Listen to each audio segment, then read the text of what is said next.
집중 분석 시간입니다. 자, 지수가 상승하고는 있지만 지금 조금 상승폭은 줄었고요. 악재도 해소가 되지 않은 상황에서 우리는 추석 연휴에 들어가야 되고 그 가운데 FOMC라는 이벤트가 있습니다. 선제적으로 어떠한 전략을 짜는지가 참 중요할 텐데요. 그래서 오늘 순서 마련을 했습니다.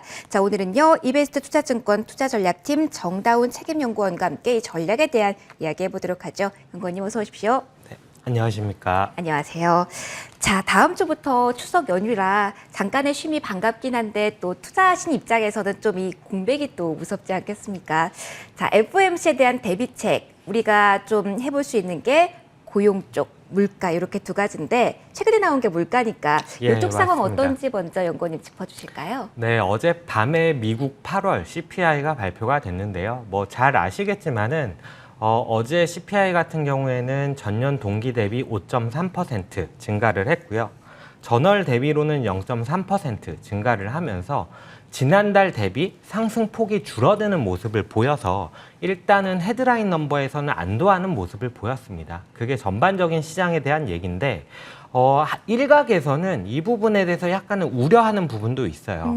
어떤 거냐면은 이번 달에 지난달이죠. 8월에 CPI가 둔화된 데에는 주로 리오프닝과 관련된 쪽에서 가격이 떨어지면서 이러한 CPI를 끌어내리는 부분이 있었다. 근데 알고 계시겠지만은 8월 같은 경우에는 델타 바이러스에 대한 우려가 좀 확산이 됐던 시기거든요. 그 말은 결국 우리가 나아가는 방향이 어쨌든 코로나 이후 시기다라고 생각을 한다면 이러한 물가 같은 경우는 추후에 더 올라갈 수 있는 여지가 있는 게 아니겠느냐 하는 게 첫 번째고요. 두 번째로는 물가 지표 중에서 주거비 항목이 있습니다. 네. 주거비와 자가에 사는 경우에 자가에 사는 것을 임대료로, 임차료로 환산했을 때 금액이 있는데 이 부분들이 같이 좀 올라오고 있어요. 근데 이 부분들 같은 경우에는 물가 지표들 중에서 상당히 상승하게 되면 쉽게 떨어지지 않는 지표들이다 보니까 물가에 대해서는 저희도 사실은 일시적인 인플레이션일 것 같다라고 좀 생각을 해왔는데 최근 들어서는 저희의 생각이 혹시나 틀리진 않을지 다시 한번 좀 고민을 하는 그런 상황에 있습니다. 그렇다면 바이든 행정부 쪽에서 이제 인프라 투자도 늘리고 있는데 이 역시 물가 상승 요인이 될 수 있을까요?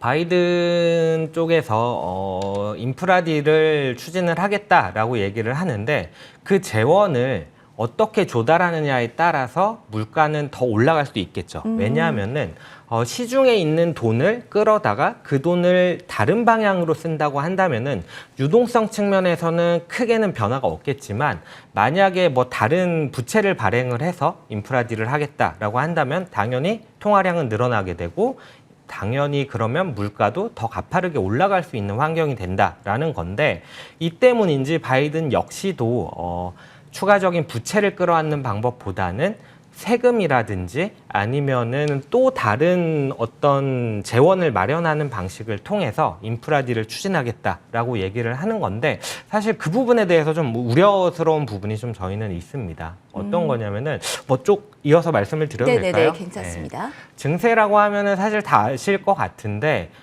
법인세율을 일단 인상하는 부분 그리고 개인 소득세 최고세율을 인상하는 부분 이와 더불어서 투자 소득에 대해서 역시 최고세율을 인상하는 부분 그리고 한 가지 더 논의되고 있다라는 언론 보도가 있었는데 자사주 매입에 대해서 2% 과세를 하는 부분 이런 부분들이 역시나 좀 전방위적으로 증세를 하겠다라는 부분이기 때문에 저희는 좀 우려스럽다라고 말씀을 드리는 건데 이것과 주식시장과 특별한 연관관계를 저희 딴에서 좀 말씀을 드리면은 일단 법인세를 인상을 한다는 부분은 당연히 기업 딴에서는 순이익이 떨어지는 요인이 될 수밖에 없습니다. 이와 더불어서 특히나 우려스럽게 보는 부분은 자사주 매입에 대한 부분입니다.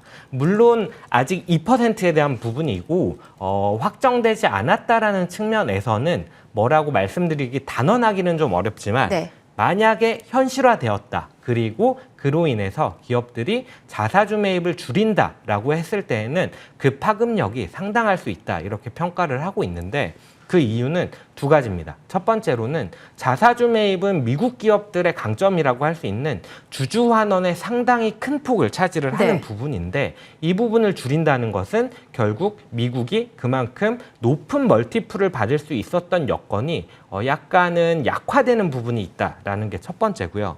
두 번째로는 이익 컨센서스에 대해서 저희가 가장 자주 보는 데이터가 바로 주당 순이익 지표, EPS 지표입니다. 이런 부분들에 있어서 자사주 매입을 하게 되면은 분자에 있는 이익단은 가만히 있더라도 분모단에 있는 이 주식수를 줄여버리는 효과가 있기 때문에 가만히 있어도 이익이 증가하는 모습들을 보일 수 있는데 최근 들어서 이익 모멘텀이 다소 둔화되고 있는 환경이라는 점을 감안하면은 이런 부분들이 현실화됐을 때에는 확실히 이익 모멘텀을 한 단계 더 레벨 다운시킬 수 있는 부분이기 때문에 조금은 조심스러운 부분들이 아닌가 좀 판단하고 있습니다. 네, 기업들도 리스크를 좀 안고 있는 구간이고 여기에다가 물가의 상승 추세에 대한 우려도 지금 안고 있는 구간인데 그럼 연구원님께서는 이번 추석 연휴 기간 열리는 FOMC 방향성 어디에 무게를 두고 계시나요? 9월 FOMC 같은 경우에는 네. 저희는 통화정책 성명문에서 테이퍼링에 대한 문구 조정 정도가 나타나지 않을까 이렇게 좀 판단을 하고 있습니다.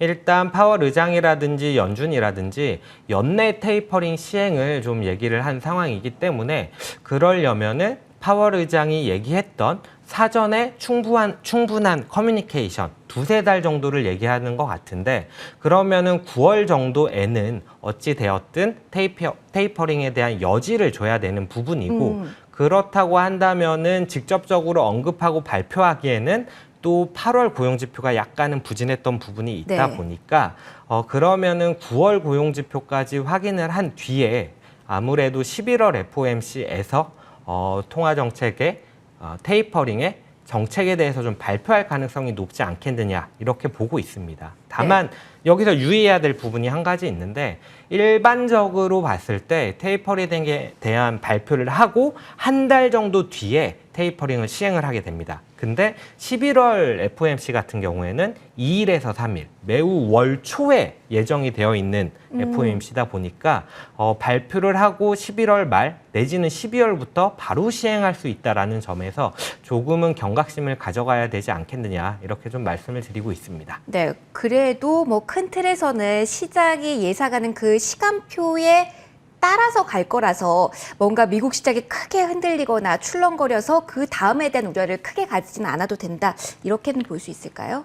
일단은 그렇게 보고 네. 있습니다. 예, 일단은. 시장에 대한 시장에서의 컨센서스가 사실은 중요할 텐데 네. 사실 물가 지표가 나왔을 때 미국 시장, 바로 어제 있었던 미국 시장에서도 물가에 대한 헤드라인 넘버가 피크아웃했다는 점에는 안도를 했지만 그럼에도 불구하고 헤드라인 넘버 5% 이상이라는 이 레벨을 생각해 보면은 물가 단에서는 역시나 연준의 두 가지 목표 중에 하나인 물가 단에서는 목표를 충분히 달성한 게 아닌가라고 생각을 하고 있어서 그 부분은 좀 고려를 해야 되지 않을까 이렇게 보고 있습니다. 네. 그렇다면 그 이벤트를 앞두고 지금과 다음 주 우리 증시 상황은 연구원님은 어떻게 판단하고 계시나요? 일단은 불확실성을 가져올 수 있을 만한 요인들이 상당히 많은 시기가 바로 우리 추석 연휴다. 그렇기 때문에 조금은 현금을 마련하는 방향으로 가야 되지 않겠느냐 이렇게 좀 말씀을 드리고 있고요.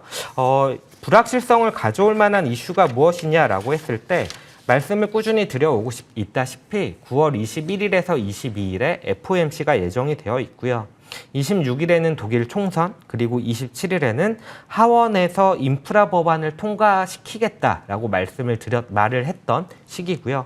그리고 9월 30일 같은 경우에는 부채 한도 협상과 예산안에 대해서 통과를 해야 되는 시기이기 때문에 추석 연휴 이후에 그리고 추석 연휴에 이러한 변동성 확대를 가져올 수 있는 이벤트들이 상당히 많고 그렇다고 한다면은 공격적으로 포지션을 확대시키기보다는 조금은 조심스러운 입장이 낫지 않겠느냐 이렇게 좀 보고 있습니다. 그러면 이번 주는 현금 비중을 늘리고 적극적인 매수를 하는 것은 그 이후로 미뤄라 이렇게 정리가 저는 될까요? 일단은 그렇게 보고 있습니다. 그러면 그 이후에 매수를 해볼 만한 섹터, 좀 관심 있게 보는 거는 어느 쪽이신가요? 일단 앞에서 이제 미국 시장을 빗대서 좀 말씀을 많이 드렸지만 한국 역시도 이익 모멘텀이라든지 CPI가 높은데 PPI는 올라가지 못하는 이러한 마진에 대한 압박이 있는 부분들이 있기 때문에 지수 상단을 높게 보기에는 조금은 무리가 있는 구간이지 않겠느냐. 최소한 좋아질 거라는 데에 대한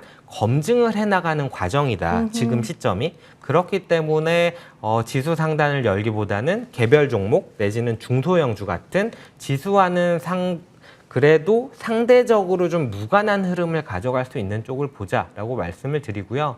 그중에 저희는 리오프닝 쪽을 좀 좋게 보고 있습니다. 네. 리오프닝 쪽을 좋게 보는 이유는 사실 요즘 증시를 살펴보면은 어떤 업종 혹은 어떤 종목이 실적이 좋다라고 하더라도 피크아웃에 대한 우려로 인해서 주가는 제대로 가지 못하는 경우 혹은 선반영의 논리로 주가가 부진한 모습을 보이는 경우가 많은데 리오프닝 같은 경우에는 이 대척점에 있는 대표적인 종목군이다라고 네. 좀 볼 수가 있습니다. 지금 당장은 코로나 확진자 수가 많기 때문에 수요가 억눌려 있기는 하지만 10월 말 이후에 위드 코로나라든지 혹은 더 나아가서 포스트 코비드 상황이 왔을 때에는 이 억눌렸던 수요가 폭발할 수 있는 그런 종목들이기 때문에 아무래도 조금은 긍정적으로 볼 만한 종목군이지 않겠느냐 이렇게 말씀을 드리고요. 그중에서도 특히나 좋게 보는 것들은 어떤 거냐면은 생활과 어느 정도 밀착되어 있는 쪽이 좋지 않겠느냐 네. 이렇게 말씀을 드리고 있습니다. 리오프닝을 말씀드리면 대표적으로 떠올리는 게 여행주라든지 항공주 이런 종목들인데 얘네들 같은 경우에는 사실 마음속 한구석에 의구심이 조금은 있어요. 어떤 거냐면은 2019년처럼 우리가 코로나를 몰랐던 시기처럼 자유롭게 실제로 여행을 갈 수 있겠느냐라고 생각했을 때 아직은 잘 모르겠다라는 꿈 부분입니다. 같아요, 그거는 약간. 그렇죠. 그런 부분들이 있다 보니까 변동성이 조금은 발생할 수 있는 게 바로 그런 종목이지 않겠느냐라고 생각을 하는 거고요. 조금은 안정적으로 갈 수 있는 게 그래도 위드 코로나에서도 수요가 늘어날 수 있는 쪽을 좀 보자라고 말씀을 드리고 있습니다. 그러면 당장 눈에 보이는 소비라고 한다면 뭐 음식료 뭐 이쪽이나 아니면은 뭐 화장품 이쪽을 보는 게 리오프닝 쪽에서는 맞을까요? 저희가 생각했을 때는 뭐 네. 그런 쪽도 있을 수 있고요. 저희가 커버리지에 포함되어 있는 쪽이 아니기는 하지만 뭐 영화, 극장과 관련된 종목들 이런 것도 조금은 좋게 보고 있습니다. 미국 네. 시장에서도 이제 대표적으로 좀 밈 종목으로 좀 알고 계시는 경우가 많을 텐데 AMC 엔터테인먼트 같은 종목들이 최근에 좀 견조한 흐름을 보이고 있다라는 점 참고해 주시면 좋을 것 같습니다. 네, 리오프닝주에 대한 투자 팁까지 오늘 들어봤습니다. 지금까지 이베스트 투자증권 투자전략팀 정다운 책임연구원과 함께 여러 이야기 나눠봤습니다. 오늘 고맙습니다. 네, 감사합니다. 고맙습니다. 네, 1부도 여기까지입니다. 지금 상승폭이 좀 줄기는 했지만 양대지수 여전히 상승이네요. 2부에서 이어서 마감 전략도 짜드리겠습니다. 일단 여기서 인사드리죠. 고맙습니다.